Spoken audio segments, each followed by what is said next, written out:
This wasn't planned. This was urgent. My name is Princess Alia Bint Rashid Al-Sabah, and before I say anything else, you need to understand how dangerous it is for me to be saying this, especially like this, live, with tens of thousands of people watching from across Kuwait and beyond. I was not supposed to speak publicly. I was not supposed to use my real voice, and I was certainly never meant to say the name I am about to say. In this way. Yet here we are. Right now, as I speak, over 25,000 people are watching this live transmission. Some of you are in Kuwait City. Some of you are watching quietly from your phones late at night. Some of you are watching out of curiosity, some out of disbelief. And some of you, though you may not admit it, are watching because something inside you told you not to scroll away. I want you to listen carefully, because what I am about to share is not a message I prepared to make famous. It is a testimony I was commanded to release, and I delayed it as long as I could. I was born into one of the most protected, respected, and visible families in Kuwait. From the moment I entered the world, my life was not my own. My name carried weight before I ever learned how to speak. Doors opened automatically. Silence followed me into rooms. People lowered their voices when elders spoke my name. I grew up surrounded by order, expectation, and reverence. I was taught how to speak carefully, how to walk with restraint, how to carry tradition without question, how to represent something larger than myself. From the outside, my life looked blessed. From the inside, it felt sealed. I was educated privately, sheltered carefully, watched constantly, every movement measured, every decision filtered through reputation, honor, and consequence. I learned early that safety comes from silence, that obedience is praised more than honesty, that questions are tolerated only until they become inconvenient. And like many of you watching, I learned how to perform faith long before I ever learned how to feel it. I prayed, I fasted, I memorized, I obeyed. I did everything expected of a woman in my position, and I did it well. But there was a quiet truth I never spoke aloud. Something was missing. Not wealth, not security, not education. Life. There was a hollowness I could not explain and did not dare name. A weight that sat on my chest even in moments that were supposed to feel joyful. I told myself this was normal, that faith was discipline, not feeling, that doubt was weakness, that silence was maturity. So I learned how to smile correctly. I learned how to lower my eyes at the right moment, how to speak reverently, how to hide questions behind tradition. But questions have a way of growing in the dark. And mine did. I am telling you this now because I need you to understand something clearly before we go any further. I am not here because I wanted attention. I am not here because I lost my way. And I am not here because I was searching for a new identity. I am here because I almost died. And when I did, I saw something I was not prepared to see. But I am getting ahead of myself. Before that moment, before the day my body failed and everything I believed was stripped away, I was certain of one thing, that my life was already decided. That my future would unfold exactly as it was planned for me. That my role was to preserve, not to question. I believed certainty was safety, until the day certainty abandoned me. The event itself was sudden, violent in its quietness. One moment I was standing in my own body, in control of my breath, my thoughts, my surroundings. The next, something inside me collapsed. My strength vanished, my vision narrowed, sound distorted. I remember realizing, with a clarity that still chills me, this is not a moment you walk away from. As people rushed, as voices blurred, as hands tried to steady me, I remember thinking, this is how it ends. There was no drama in that thought, no panic, just a strange finality, a knowing that time had turned against me. And then, my body let go. What happened next is the reason this broadcast exists, because what I experienced was not a dream, not imagination, not a product of fear. I left my body. I do not say that lightly. I am not using poetic language. I am describing the most precise thing I know how to describe. I became aware of myself without weight, without pain, without fear. Time did not move the way it does here. There was no confusion, only awareness. And then there was presence. Not an idea, not a symbol. A presence. I did not search for it. It was already there. What I encountered in that place overturned every category I had relied on my entire life. Knowledge did not arrive as words. It arrived as understanding. Truth did not argue with me. It stood before me. And in that place, between life and eternity, I was shown something that changed the course of my existence. I was not only shown who was real, I was shown why I was being sent back. And the answer terrified me because it wasn't just about me. It was about Kuwait. About this land, this generation, this moment. I was told, unmistakably, that what is happening right now is not coincidence. That the unrest you feel but cannot name, the questions that refuse to stay buried, the dreams, the unease, the sudden awareness of mortality, they are not random. And I was warned, not with anger, not with condemnation, with urgency. I was shown that time is shorter than we think, not in years or dates, but in opportunity. That there is a narrow window where truth is being revealed in ways it never has before. And that many will miss it, not because it was hidden, but because it was inconvenient. When I returned to my body, everything looked the same. The room, the people, the expectations. But I was not the same person who had collapsed. I carried something inside me now. Something heavy, something holy, something that would not let me sleep. Something that whispered the same truth over and over. You were not saved for silence. I tried to ignore it. I told myself this experience was personal. That it was not meant to be shared. That speaking would cost too much. That remaining quiet would be wiser. But the burden grew heavier the longer I waited. Because the message I was given was not meant to be locked away behind walls, titles, or fear. It was meant to be declared. And the message was this: Jesus is not distant. Jesus is not absent. Jesus is not waiting somewhere far away. Jesus is moving now. And he is moving here, in Kuwait. That sentence alone is enough to make many of you uncomfortable. I know that.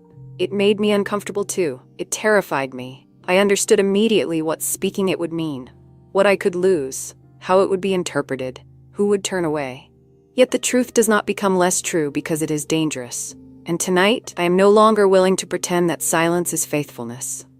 Everything I am about to share after this, what I saw, what I was shown, why I was warned, and why I was sent back, leads to one unavoidable conclusion. And I will share it. But not yet. Because before I take you with me into that moment beyond death, you need to understand the life I was living before it ended. You need to see the emptiness I learned to hide, the obedience that replaced intimacy, the certainty that shattered the moment I stepped outside my body. Only then will what I saw make sense. And only then will you understand why this message is being spoken now, and not later. If you're still watching at this moment, ask yourself why. You could have left. You chose not to. Do not turn away now, because what comes next will demand an answer. Bookmark 35 at this moment. Before my life was interrupted by death, it was defined by structure, order, routine, expectation. From the outside, everything about my life suggested peace, stability, purpose. I lived surrounded by comfort and protection. My days followed a rhythm that had been practiced for generations before me. Prayers at prescribed times, family obligations carefully scheduled, public appearances planned with precision. There was comfort in that predictability. Comfort in knowing what was expected of me and how to fulfill it.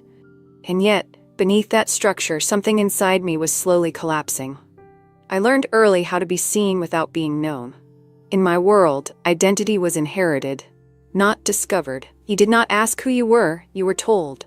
You did not explore belief, you inherited it, memorized it, defended it. Faith was not something you wrestled with, it was something you upheld. I did not question this openly. I had no reason to. Everything in my life worked exactly as it was supposed to. I was educated in private institutions. I learned languages, history, etiquette, theology. I learned how to host, how to represent, how to speak in ways that never revealed too much. I learned restraint before I learned self-expression. I was praised for my discipline. I was admired for my composure. People told me I was fortunate, blessed, protected, and I believed them. But there was a private reality I never shared. When I prayed, my words felt rehearsed. When I fasted, it felt physical, not spiritual. When I listened to religious instruction, it felt distant, like hearing about a place I would never visit. I told myself this was maturity, that faith was not meant to feel emotional, that certainty was superior to curiosity. Still, something was missing. It wasn't rebellion. I did not long to escape my culture or reject my upbringing. I loved my family. I respected tradition. I wanted to honor what had been entrusted to me. But there was a silence inside me that grew louder with time. I remember lying awake at night, staring at the ceiling in rooms that were beautifully decorated, yet felt strangely hollow. I would ask myself questions I never voiced aloud. Is this all there is? Is this what peace feels like? Why do I feel so disconnected while doing everything right? I buried those questions quickly. Questions like that were dangerous, not because they were forbidden, but because they led nowhere. Or so I believed. I learned how to suppress them, and I became very good at it. Publicly, I was everything I was supposed to be: composed, respectful, faithful, reliable. I attended gatherings, I fulfilled obligations, I smiled when expected. I listened when elders spoke. Privately, I felt numb, not sad, not angry, just absent. There were moments when this numbness frightened me, moments when I realized I could go through entire days without feeling anything deeply at all. Joy felt muted, sorrow felt distant. Life felt like something I was observing rather than living. I remember standing at an event once, surrounded by people, music, celebration, and realizing I felt nothing. Not happiness, not gratitude, just an odd sense of detachment. I told myself this was discipline, that emotional distance was strength. But discipline does not hollow you out. Over time, the contrast became impossible to ignore. I was told my life was meaningful, yet I felt no meaning. I was told my faith was strong, yet it felt unreachable. I was told I was secure, yet something inside me felt profoundly unsafe. I began to wonder, quietly, cautiously, whether certainty had replaced truth. That thought scared me more than I can explain. So I did what many people do when they're afraid of what they feel. I worked harder at appearing faithful. I doubled down on routine. I increased outward discipline. I corrected myself when doubt crept in. I reminded myself how much worse others had it, how ungrateful it would be to question a life like mine. And for a while that worked. Until it didn't. The emptiness didn't leave. It deepened. It became heavier, more intrusive. I could ignore it during the day, but at night it returned, sitting beside me in silence. There were moments when I wondered whether something inside me was broken, whether I was incapable of belief in the way others seemed to experience it, whether faith was simply not meant to feel alive. I did not talk about this with anyone. In my world, there was no language for this kind of struggle. You were either faithful or you were not, strong or weak, obedient or rebellious. There was no category for someone who obeyed sincerely and still felt empty. So I carried it alone. And here's the truth I need you to hear, especially if you're watching from Kuwait or somewhere like it. You can live an entire life doing everything right and still feel profoundly disconnected from God. You can be surrounded by tradition and starved of intimacy. You can inherit belief and never encounter truth. I did not understand this then. I only felt the tension of it. Looking back now, I can see that my emptiness was not a failure of devotion. It was an invitation. But at the time, it felt like a quiet condemnation. I remember thinking, if I am faithful and still feel this way, what does that say about me? So I stopped expecting anything to change. I accepted that this was adulthood, that life was duty, not delight, that faith was obligation, not relationship, that peace was silence, not presence. And that is how I lived, carefully, quietly, obediently, until the day my body failed. Until the moment everything I relied on was stripped away, until the certainty I had clung to collapsed in seconds. And only then did I realize something I could not see before. The emptiness I carried was not meant to be managed. It was meant to be answered. But the answer did not come through effort. It came through interruption, and it came at the edge of death. If you recognize yourself in this, doing everything right while feeling nothing inside, do not ignore that tension. What feels like emptiness may be the beginning of an awakening. Chapter 2. Chapter 2. The day my body failed did not feel dramatic at first. There was no warning, no sense that something terrible was approaching, no inner voice telling me to stop or sit down or ask for help. It began like any other day, structured, predictable, controlled. I remember standing in a familiar place, surrounded by ordinary sounds, voices, footsteps. The quiet movement of life continuing exactly as it always had. And then, without explanation, something inside me gave way. It felt as if the strength holding me upright simply vanished. Not slowly, instantly. One moment I was present inside my body, and the next my limbs felt distant, unresponsive, like they no longer belonged to me. I tried to steady myself. I couldn't. The room tilted, sounds stretched and warped as though it were being pulled through water. I remember reaching for something, a wall, a chair, anything, but my hands did not respond the way I expected them to. Panic came later. First came confusion. What is happening to me? My heartbeat felt wrong. Too loud, too slow, too heavy. I became suddenly aware of my breathing, of how difficult it felt to draw air into my lungs. Every breath required effort, focus, determination. I remember thinking, this isn't fear. This is malfunction. There's a particular terror that comes when you realize your body is no longer obeying you. I tried to speak. My voice did not come out the way I intended. It sounded far away, as though it were echoing from someone else's mouth. I could hear people around me now, sharper, more urgent. Their movements quickened. Hands reached toward me. I wanted to tell them I was fine. I wasn't. My vision narrowed, darkening at the edges. Light blurred into shadow. Faces lost their detail. I felt myself sinking, not physically, but internally, like something essential was slipping away. And then it happened. A thought entered my mind with terrifying clarity. This is not something you recover from. It was not dramatic. It was not emotional. It was simply certain. I knew, with a knowing deeper than instinct, that whatever was happening to me was final. I remember wondering briefly whether this was how death always arrived. Quiet, unannounced, indifferent to preparation. My life did not flash before my eyes. Instead, something else happened. Time slowed. Not metaphorically, actually. Each second stretched unnaturally long, as though the world itself had decided to pause. Sound faded into a low, distant hum. Movement became sluggish, distorted. I was still aware of my surroundings, but they no longer felt primary. They felt secondary, like background noise to something far more significant unfolding inside me. My heart struggled. I could feel it. Every beat felt heavy, labored, as though it were working against an unseen resistance. My chest tightened. My breath became shallow, irregular. Fear finally arrived, but not the kind I expected. It wasn't the fear of pain. It was the fear of unfinished things. I thought of people I loved, words I had never said, questions I had never answered, truths I had never allowed myself to confront. I remember thinking, I'm not ready to die, not ready to face whatever comes next. And that thought terrified me more than death itself.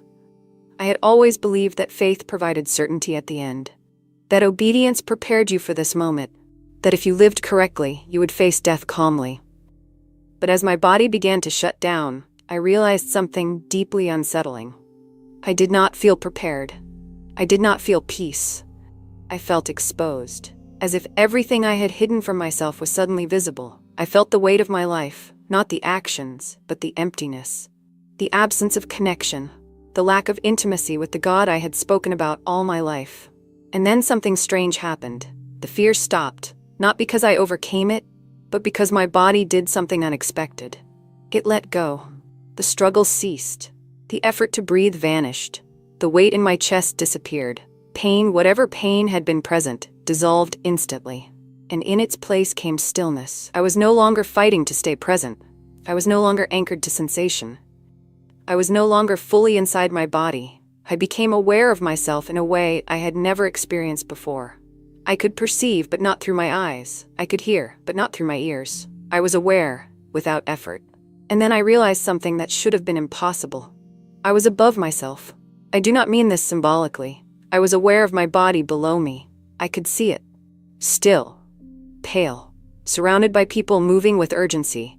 I could see hands pressing against my chest, hear voices calling my name, feel the frantic energy of the room, but none of it touched me. I felt no panic, no pain, no fear. I remember thinking, so this is what leaving feels like. There was a strange clarity in that moment. I was aware that I was dying, or had died, and yet I felt more alive than I ever had inside my body. Time no longer mattered. Distance no longer mattered. The world I had known moments earlier felt suddenly irrelevant. And then something else happened. I became aware that I was not alone. This awareness did not come through sight or sound. It came through certainty. The kind of certainty that does not ask questions. There was a presence, not an idea, not an emotion, a presence. It did not announce itself. It did not approach. It simply was. And the moment I became aware of it, everything inside me responded. Fear vanished completely. Not suppressed, erased. The presence did not overwhelm me, it enveloped me, like stepping into an atmosphere that felt more real than the physical world I had just left behind. I did not see a form yet, but I knew instinctively that this presence was alive, aware, intentional. I was being seen, fully, every thought, every hidden fear, every suppressed doubt, every unspoken longing. And instead of judgment, what I felt was recognition. As if I had finally arrived somewhere I was always meant to be. I cannot explain how I knew this, but I did. This presence knew me, not as a role, not as a title, not as a performance, but as I truly was, and that terrified me and comforted me at the same time. Because there is something deeply unsettling about being fully known, especially when you have spent your entire life hiding from yourself. I realized then how fragile my certainty had been. How thin the walls were that separated my ordered life from the unknown. I had believed that faith was something you controlled. That belief was something you possessed. But here, at the edge of life, I understood that truth is not managed. It reveals itself, and I was standing in front of it. There were no words spoken yet, no instructions, no explanations, just presence and understanding. I knew, without being told, that my life had been allowed to reach this moment for a reason. That this separation was not accidental, that I was not drifting. I was being brought somewhere beyond time, beyond certainty, beyond the safety of inherited belief. And the realization hit me with sudden force. Whatever came next would change everything. I remember a final thought passing through my mind. If I return, I will not be the same.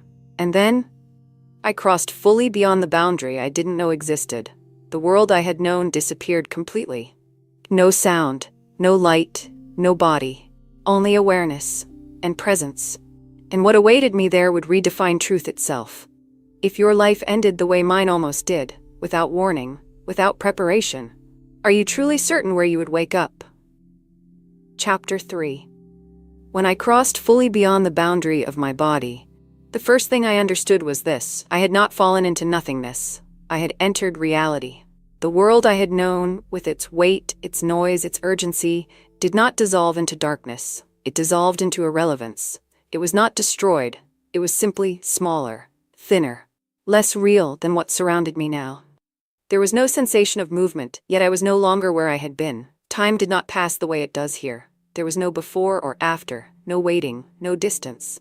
Awareness simply expanded. I became conscious of a space that was not defined by walls or horizons, yet felt structured, intentional, not chaotic, not infinite in the way emptiness is infinite, infinite in the way meaning is infinite. I did not ask where I was. I already knew I was beyond life. And still, I felt no fear. That surprised me. All my life I'd been taught that death was something to prepare for, to fear, to respect. But standing there, if standing is even the right word, fear had no place to attach itself. There was no anxiety, no confusion, no panic, only awareness. And then, without warning, awareness deepened. I became conscious not just of something, but of someone.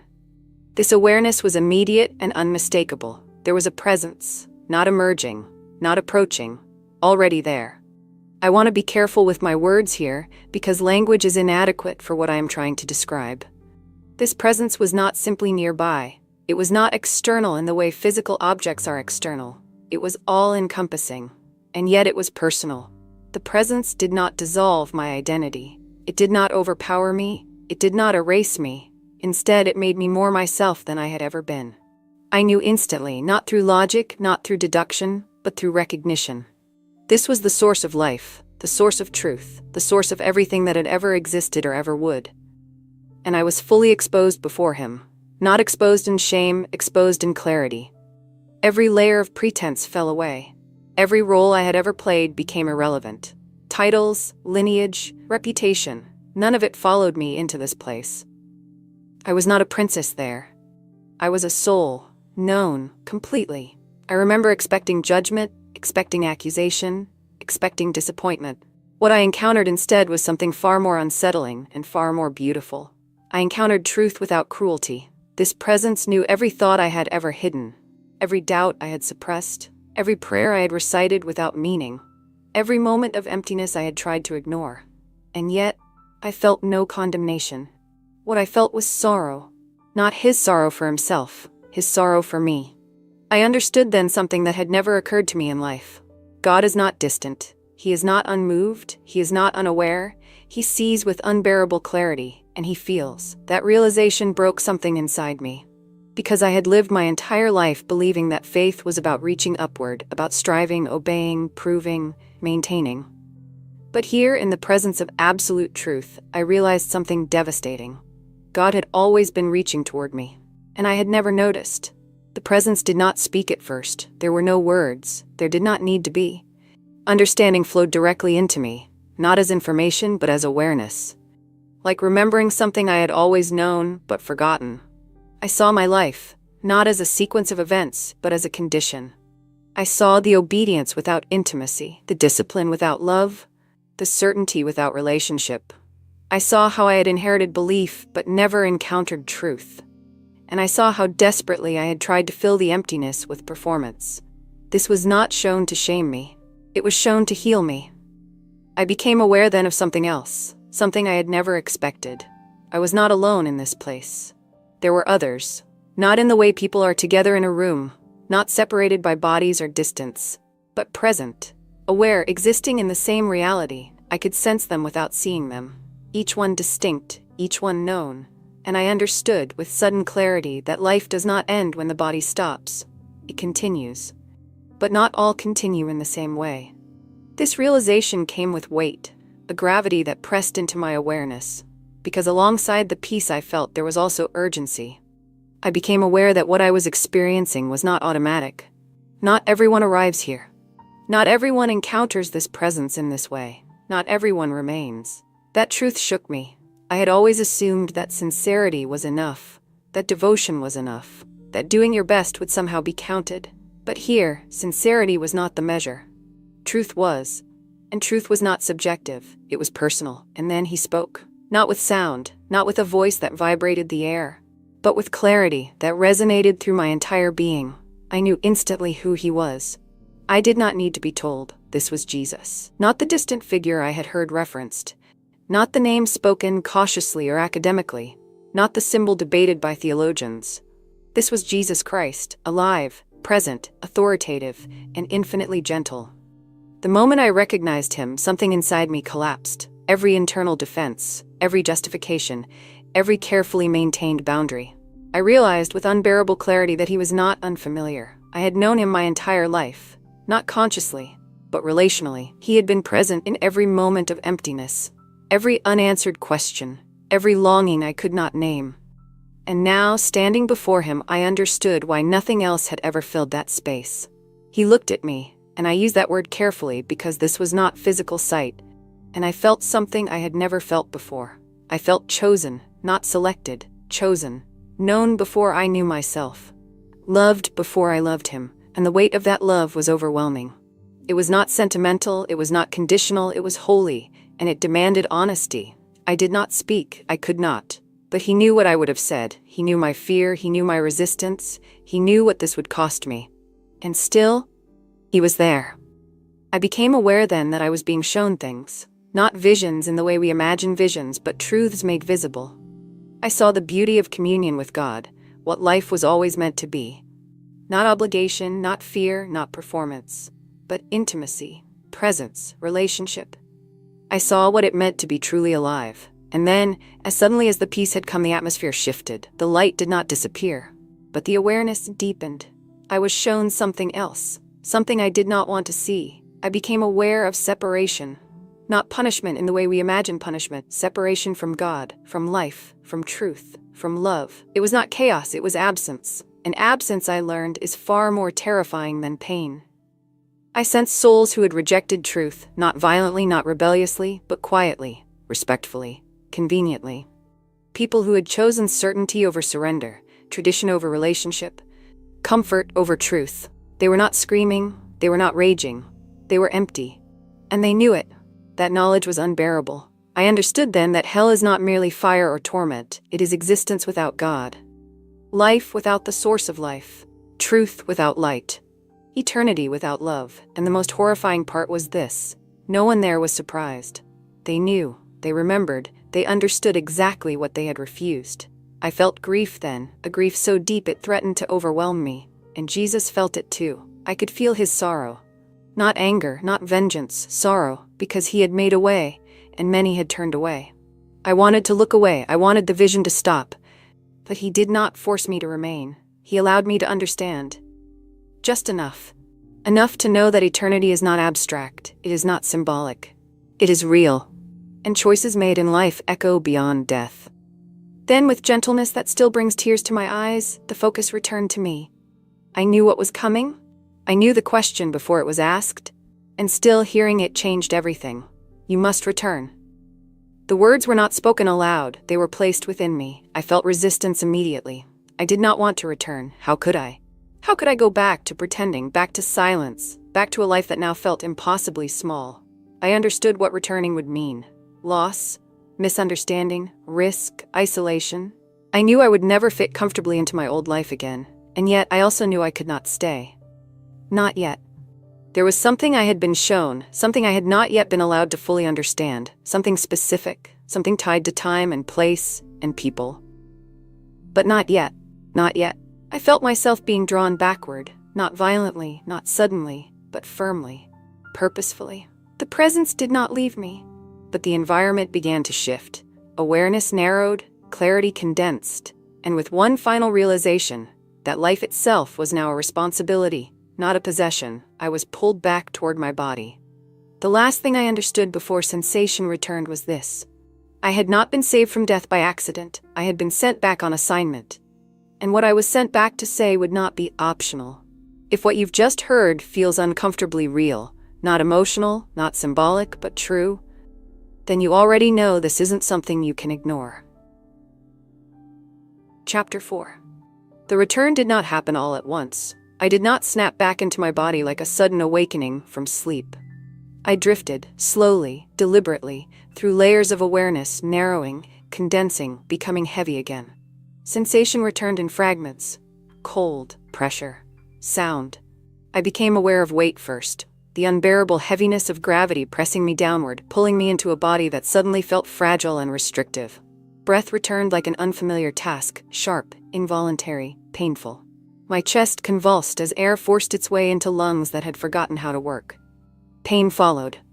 Not the kind of pain that screams, but the kind that announces, "You are back." Voices rushed in around me, distorted, urgent.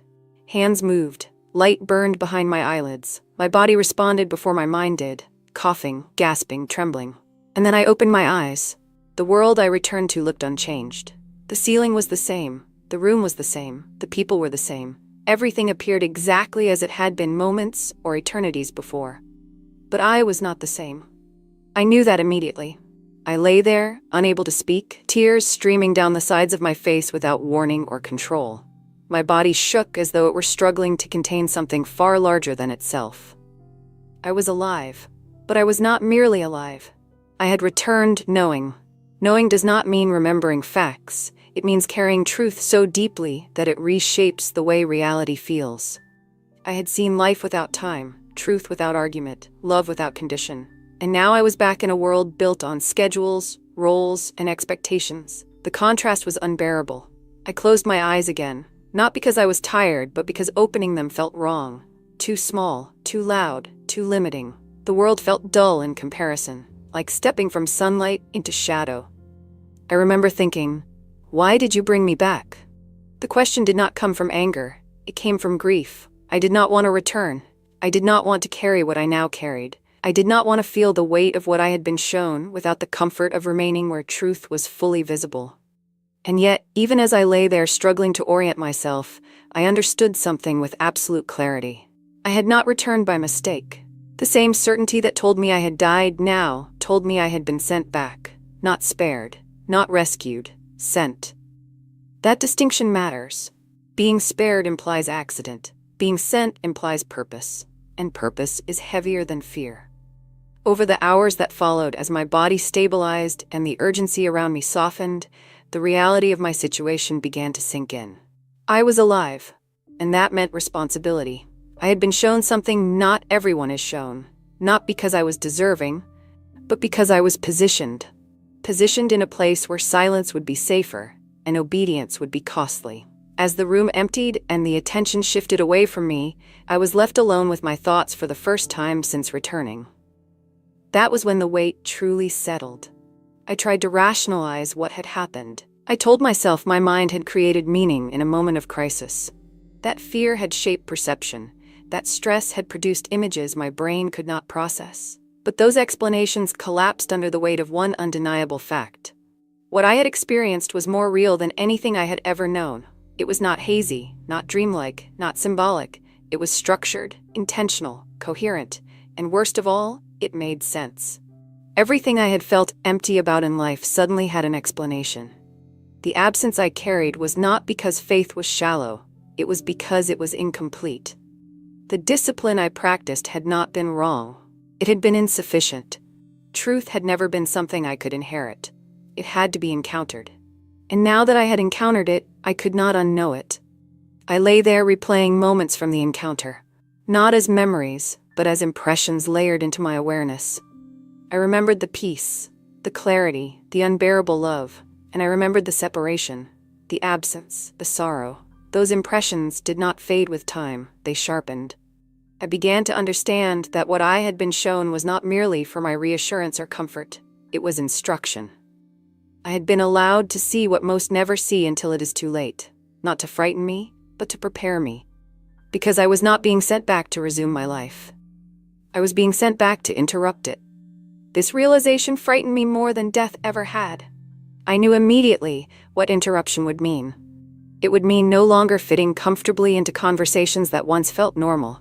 It would mean silence becoming impossible. It would mean seeing through things I once accepted without question. It would mean loss of certainty, loss of safety, loss of approval. I did not yet know the shape that loss would take, but I knew it was inevitable. Because truth does not coexist peacefully with convenience. Over the next days, my body healed faster than expected. Physicians were cautious but optimistic. Observations returned to normal. Explanations were offered, medical language attempting to categorize what had happened. I listened politely, but I knew they were speaking about the wrong thing. My body had recovered, my life had not. As I returned to familiar spaces, everything felt foreign. Rooms felt smaller. Conversations felt hollow. Routine felt oppressive. I found myself listening to words without hearing them, watching interactions without participating. I felt like someone who had stepped out of time and returned to find the world unchanged, yet uninhabitable. I tried to resume my life. I truly did. I told myself I could carry this privately, that not every experience must be shared. That silence could still be obedience, but something inside me would not let me rest. At night, when the world grew quiet, the weight returned. I would lie awake, staring into darkness, feeling the echo of eternity pressing against my chest, and then the awareness would come again. Not as a voice, as a knowing. You were shown this because others are not ready to see it. That realization unsettled me deeply. Who was I to carry truth for others? Who was I to speak? I had never seen myself as a messenger. I had spent my entire life learning how not to be one. Yet here I was, burdened with something that refused to remain private. I began to understand something critical. Truth, when encountered fully, does not ask permission. It demands response, and response requires movement. Still, I resisted. I thought of my family, my position, my future. I thought of how easily words could be misunderstood, how quickly intentions could be questioned, how dangerous it would be to speak openly about an experience that defied categories. I told myself I needed time to process, time to integrate, time to decide. But time did not lessen the burden, it increased it. The more I tried to settle back into my old life, the more fractured I felt. It was as though I were living in two realities at once, one visible, one invisible, and both demanding loyalty. I realized then that returning had not restored my old life. It had ended it. Not outwardly, inwardly. The person I had been, comfortable with certainty, content with structure, no longer existed. In her place stood someone who had seen beyond death and returned with knowledge that would not stay silent. I became acutely aware of how fragile life truly is. Every conversation felt heavier. Every moment felt charged with significance. I watched people move through their days, busy, confident, distracted, and felt a grief I could not explain. Not judgment, grief, because I knew how thin the veil was. How quickly everything could change. How unprepared most of us truly are. I understood then why the presence I encountered had felt sorrow. Not because truth was unclear, but because it is so often ignored. I began to see my environment differently. I noticed the quiet anxiety beneath confidence, the subtle restlessness beneath routine, the unspoken questions behind practiced certainty. People carried their lives as though time were guaranteed, as though tomorrow were promised, as though eternity were theoretical. And I knew that none of that was true. This awareness isolated me. I could not speak about it freely. I could not share it casually. I could not unload it safely. So I carried it alone. And carrying it alone nearly broke me. I began to realize that the return itself was part of the instruction. I was not sent back merely to live differently. I was sent back to see differently, to see the urgency hidden beneath normalcy, to see the cost of silence, to see the responsibility that comes with revelation. There were moments when I wished the experience had never happened, moments when I longed for ignorance. Ignorance is comfortable. Ignorance allows you to blend in. Ignorance does not demand sacrifice. But once truth is seen, it cannot be unseen. And I had seen too much. I began to understand that what I had been shown was not complete. There was more. Something specific. Something contextual. Something tied to where I lived and when I lived. The understanding hovered at the edge of my awareness, close enough to feel, but not yet clear enough to articulate. I sensed that timing mattered, that speaking too early would distort the message, that speaking too late would render it useless. I was being taught patience, not the passive kind, but the kind that waits for alignment. And alignment came slowly. Through unrest, through prayer I had never known how to pray before, through listening instead of performing. I was no longer speaking to God out of obligation. I was listening. And slowly, painfully, the reason for my return began to sharpen. I was not sent back merely to say that Jesus is real. I was sent back to say where he is moving. And why? But that understanding was not yet complete. Not yet. Before I could speak publicly, something had to happen privately. Something had to break. Something had to be surrendered. And that surrender would cost more than I was ready to admit. The truth is this: coming back to life was easier than deciding what to do with it. Because once you understand that life is temporary and eternity is not, neutrality becomes impossible. And I was about to learn just how impossible it truly was. Chapter 5. Coming back to life is not the same as returning to living. My body recovered. That was the easy part.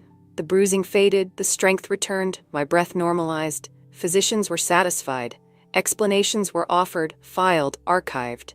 The incident was categorized as rare, serious, but survivable.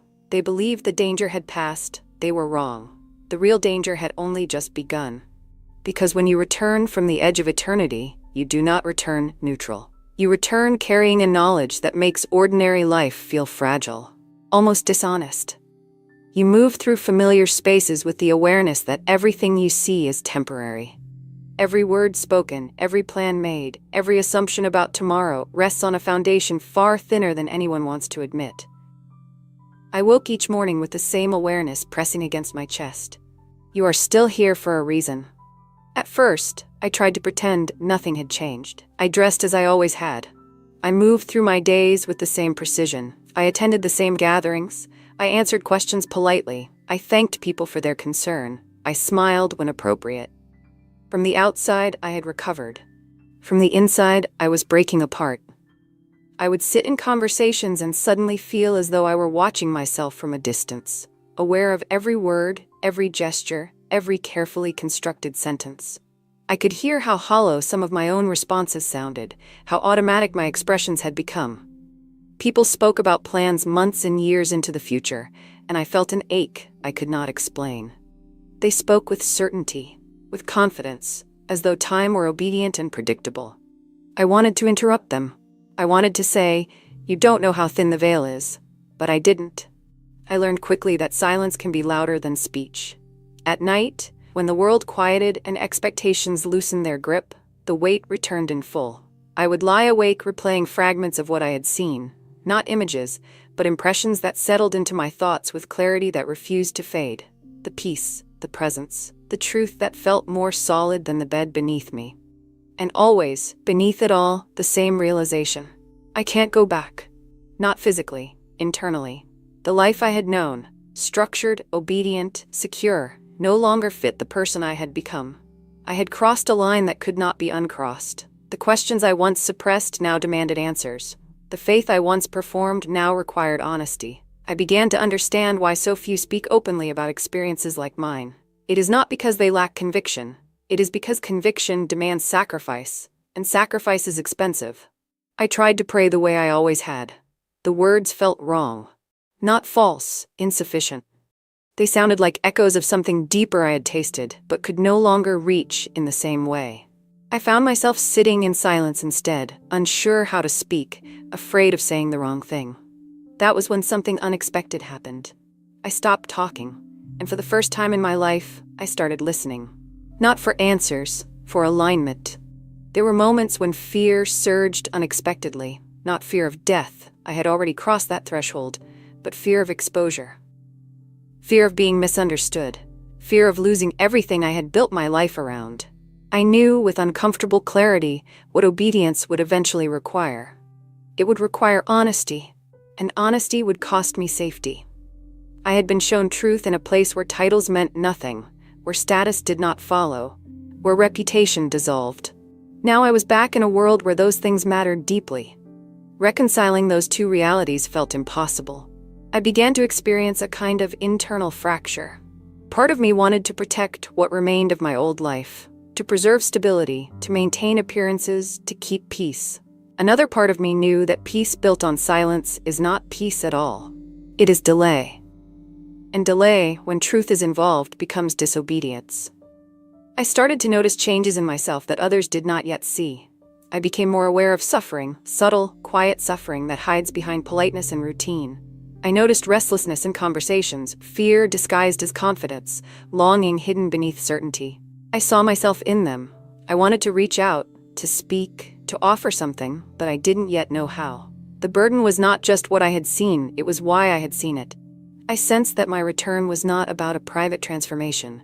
It was about a public one. But public truth demands private surrender first, and that surrender did not come easily. There were days when I argued silently with God, not out of rebellion, but exhaustion. Why me? Why now? Why here? I had never sought disruption. I had never craved attention. I had lived my life learning how to avoid standing out. And now I was being asked, quietly, insistently, to step into something that would change everything. The realization came slowly, painfully. Obedience was no longer optional. I could feel the weight of delay pressing heavier with each passing day. The longer I tried to compartmentalize my experience, the more restless I became. Sleep came harder. Silence grew louder. I began to feel a tension in my spirit that would not resolve until I acknowledged it fully. One night, unable to sleep, I sat alone in the darkness and finally admitted the truth to myself. If I don't speak, I am choosing comfort over truth. That admission terrified me, because it meant acknowledging the cost. It meant accepting that obedience would not look like quiet faithfulness. It would look like risk. It would look like misunderstanding. It would look like loss. I thought of my family, my community, my future. I thought of the doors that would close the moment I opened my mouth. And then I thought of what I had seen. I thought of the separation, the absence, the unbearable grief of souls who had chosen silence when truth was offered. And I understood something that changed the way I saw fear. Fear is not the opposite of faith. Comfort is. Comfort allows you to believe without obeying. Comfort allows you to agree without acting. Comfort allows you to delay until delay becomes denial. I realized then that my return to life had not been about preserving my future. It had been about confronting it. I did not yet know what speaking would look like. I did not know when. I did not know how. But I knew I could not remain silent forever. Something else began to happen as I wrestled with this. I became acutely aware of timing, not urgency in the sense of panic, but alignment. Moments would arise when I felt the weight lift slightly, as though permission were drawing closer. Other moments felt closed, heavy, wrong. I learned to pay attention, to wait, to listen, to stop forcing conclusions. I understood that truth delivered at the wrong time can become noise, and noise, no matter how true, can be ignored. So I waited. But waiting was not passive. Waiting required endurance. It required carrying the weight without release. There were days when I longed for my old ignorance. Days when I wished I could unsee what I had seen, unknow what I had known. Ignorance would have allowed me to remain comfortable. Truth demanded courage. I began to realize that the real transformation was not the experience beyond death. It was the willingness to live differently after returning. Anyone can be changed by an encounter. Not everyone is willing to pay the price of obedience that follows. I was being shaped for something I could not yet fully articulate. And shaping is painful. It strips away false certainty. It exposes motives. It forces choices. I noticed that my prayers had changed. I no longer asked for safety. I asked for clarity. I no longer asked for peace. I asked for alignment. And slowly, something within me settled. Not into comfort, but resolve. Resolve does not remove fear. It places something greater above it. I knew that when the moment came, I would recognize it. Not because it would be convenient, but because resistance would no longer be possible. The pressure I felt was not pushing me toward noise or spectacle. It was pushing me toward obedience. And obedience, I was learning, is rarely dramatic. It is simply costly. The final shift came quietly. Not through a vision, not through a voice, through understanding. I realized that my silence was protecting me, not others, and that protection was no longer justified. I had been given more than comfort. I had been given responsibility. Responsibility does not ask if you are ready. It asks if you are willing. I did not yet know what form my testimony would take, but I knew one thing with absolute certainty. When I spoke, it would not be theoretical. It would not be abstract. It would not be detached. It would be anchored in what I had seen, and it would carry weight. Because truth, when spoken at the right time, does not argue. It confronts. The world around me had not changed, but I had. And that meant the collision between who I was and who I had become was inevitable. Something would have to give. And soon. Bookmo. Chapter 6. There is a difference between knowing something and being unable to stay silent about it. For a long time after my return, I existed in the space between those two realities. I knew what I had seen. I knew what it meant. And yet I remained quiet. Not because I doubted the truth, but because I feared the consequences of releasing it. Silence can feel responsible. Silence can feel wise. Silence can feel like protection. But silence can also become disobedience. What changed was not my conviction. What changed was timing. I began to notice something unfolding around me, slowly at first, then unmistakably. People were restless in a way I had never seen before. Conversations turned toward fear more quickly. Certainty seemed thinner. Confidence felt forced. Even those who appeared secure carried a subtle anxiety beneath their words. It was as though something invisible was pressing against the collective awareness. I heard it in quiet questions. I saw it in sleepless eyes. I felt it in moments where silence stretched too long.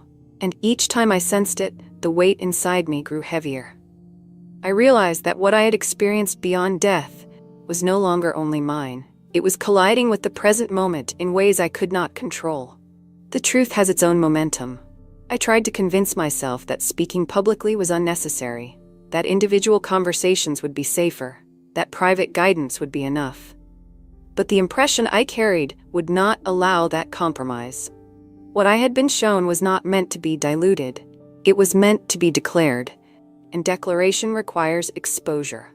I began to understand something that frightened me deeply. The urgency was not emotional, it was temporal. This was not about fear or panic. It was about alignment. There are moments in history, quiet, easily missed moments, when truth becomes unusually accessible, when barriers soften, when hearts are unsettled enough to listen. Those moments do not last forever, and I knew, with clarity that would not leave me, that this was one of them. I wrestled with the idea of speaking live more than anything else. A recorded message could be edited. A private conversation could be contained. A written statement could be reinterpreted. A live testimony offers no shelter. There is no retreat once the words leave your mouth. And that is exactly why it was required. Because what I was carrying was not a carefully crafted argument. It was a witness, and witnesses speak openly. I delayed as long as I could without disobeying outright. I waited for clarity. I waited for peace. I waited for something that would make this easier. Instead, the pressure intensified. Not in my thoughts, but in my spirit. I would wake in the night with the same awareness pressing against me. The moment is approaching. I tried to imagine a future where I remained silent. The image felt heavy, distorted, like a path that narrowed until it vanished completely. Then I imagined the alternative: loss, misunderstanding, exposure, and strangely, freedom. I realized then that fear was no longer the deciding factor. Obedience was. Something else began to happen as the decision drew closer. I became increasingly aware that this message was not only for those who already believed something was wrong, it was also for those who believed everything was fine. Especially them. The most dangerous form of blindness is comfort. Comfort tells you there is time. Comfort tells you that truth can wait. Comfort tells you that urgency is exaggeration. But eternity does not operate on comfort, and neither does truth. I knew that when I spoke, some would dismiss me immediately. Others would listen out of curiosity, a few would be offended, and some, quietly, privately, would recognize the truth, not because they wanted to, but because something inside them already knew it. Those were the ones this message was for. I began to understand why the testimony had to be live. Because truth spoken in real time carries a weight that cannot be replicated. There is accountability in presence. There is vulnerability in immediacy. There is power in unfiltered honesty. I was not meant to present a polished narrative. I was meant to bear witness. That realization stripped away my remaining hesitation. I stopped asking whether this would be received well. I stopped asking whether this would protect me. I started asking a different question. What happens if I don't speak? The answer was clear. If I remained silent, I would preserve comfort at the cost of obedience. And I had already seen where that path leads. There was another reason I knew this had to happen now. Not tomorrow, not next year. Now. The sense of now did not come from headlines or events. It came from alignment between what I had seen and what I was observing around me. I could feel it, like standing just before a storm, not seeing the clouds yet, but sensing the shift in air pressure. I knew that many were already being stirred. Dreams, questions, restlessness, a quiet dissatisfaction with answers that once felt sufficient. These are not coincidences. They are signals, and signals demand interpretation. I was not sent back to argue theology. I was sent back to testify to reality. Reality does not negotiate, it simply reveals itself. As the decision finalized within me, something unexpected happened. The fear did not disappear, but it lost authority. Fear stopped asking questions. It simply followed. I knew that once I spoke publicly, there would be consequences I could not reverse. That certain doors would close forever. That assumptions would be made about my motives. I accepted that.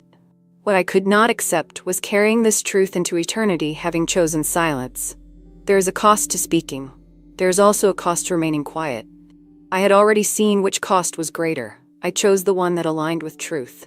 The night before this broadcast, I barely slept. Not from anxiety, but from clarity. The message had settled into something unmistakable. I knew what I would say. I knew what I would not say. And I knew that the most important part of the message was still ahead. There was a reason I had been shown what I was shown. There was a reason I had returned. And there was a reason this testimony is being spoken now, not later. But that reason is not something I can rush, because it does not belong to fear. It belongs to revelation.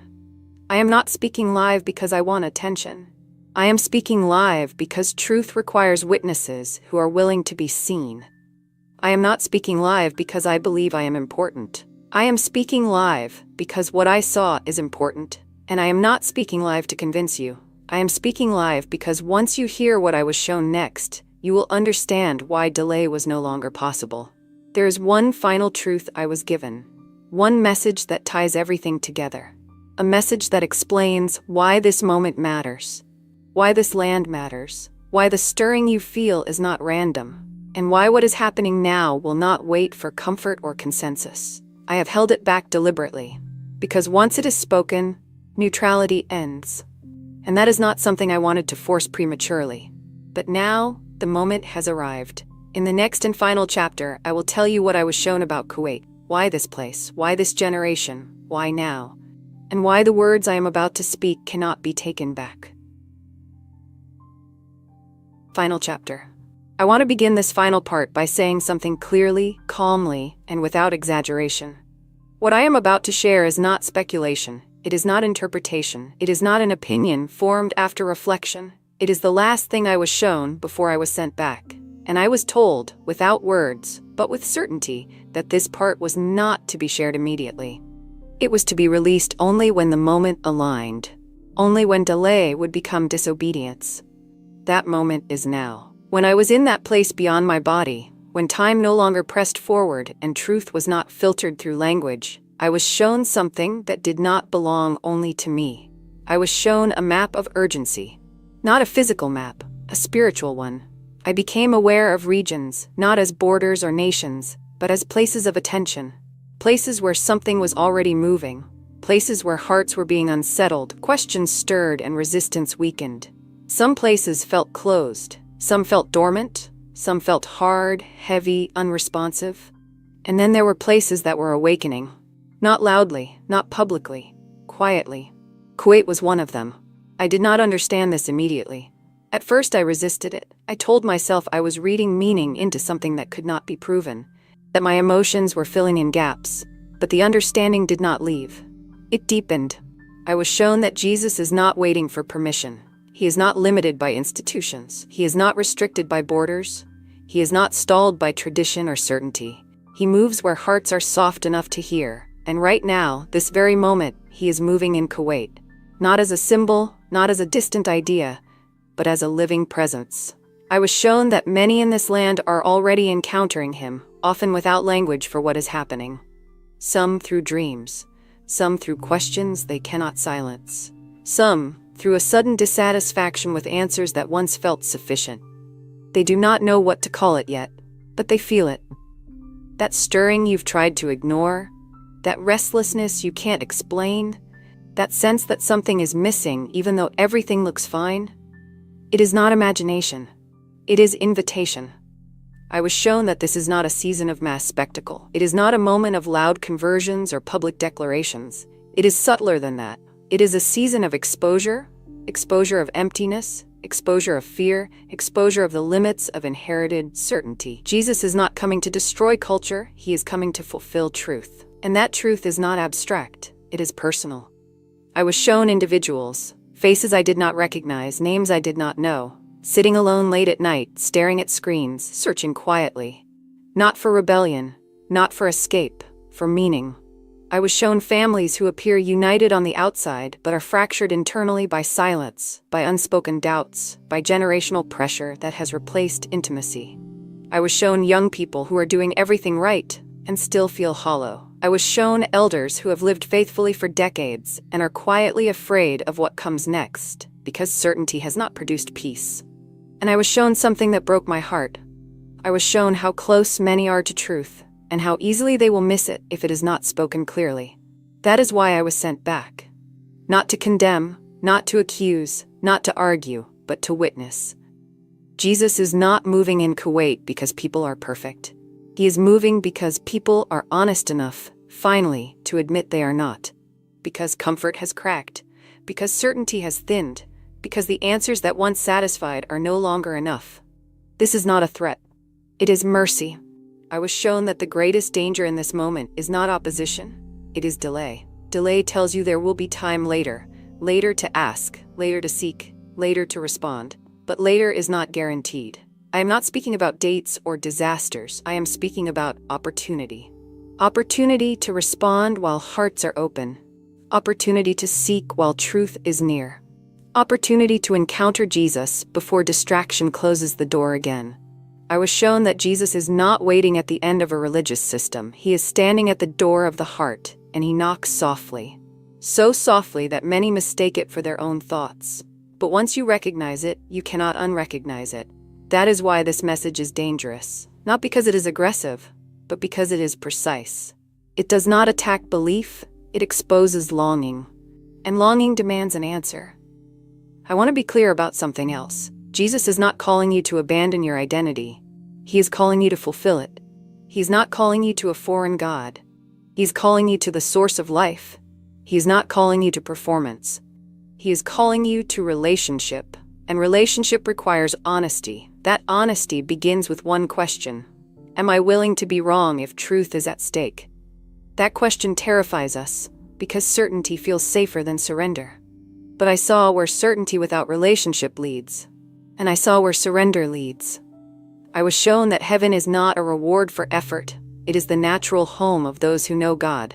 And knowing God is not achieved through inheritance, it is received through encounter. I was shown that hell is not a punishment for ignorance.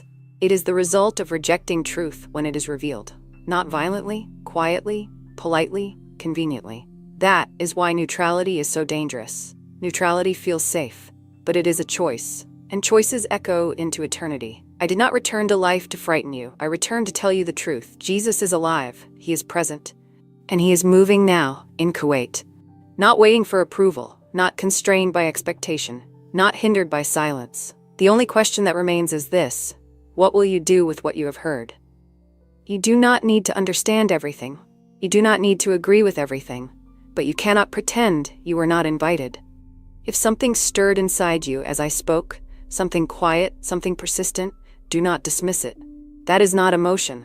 That is recognition. Jesus does not force entry. He invites response. And response is personal. If you are watching this and you have felt empty despite obedience, if you have felt restless despite certainty, if you have felt a quiet longing you could not name, this is not coincidence. This is calling. And calling requires courage. You do not need to announce anything publicly. You do not need to impress anyone. You do not need to perform. You only need to be honest. Speak to him. Ask him to reveal himself to you, not as an idea, not as a doctrine, but as truth. Say in your own words, quietly if you must, if you are real, show me. He answers those prayers. I know this because he answered mine. I lost the comfort of silence, but I gained life. I lost certainty built on structure, but I found truth built on relationship. And I would make the same choice again, every time, because once you encounter Jesus, everything else becomes secondary. This testimony was not meant to entertain you, it was meant to confront you gently, with truth, with mercy, with invitation. Jesus is not far away. He is not waiting for another generation. He is not waiting for conditions to improve. He is moving now, in this land, in this moment, in hearts willing to listen. If this testimony stirred something in you, do not bury it. Respond to it. Speak to him. Seek truth while it is near. And if you cannot yet speak aloud, at least be honest enough to listen.